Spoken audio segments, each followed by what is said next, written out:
Okay, today we're taking a look at water separating fuel systems, something that's fitted to most boats with underfloor fuel tanks, and we're looking at upgrading from a standard water separating fuel filter canister to the AquaVuel style system. It allows you to see water in the fuel and drain it out before you go out each day.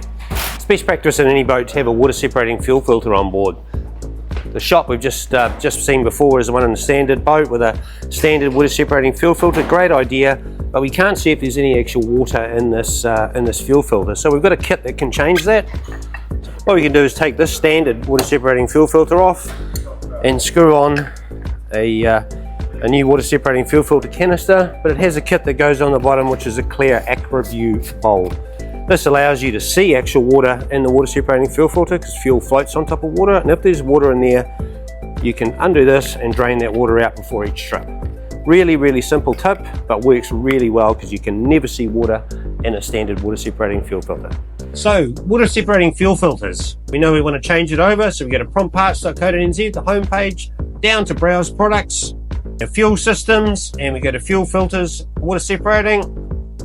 We'll see here everything we need. The filter we need, scroll down here, we'll find our AquaVuel kit.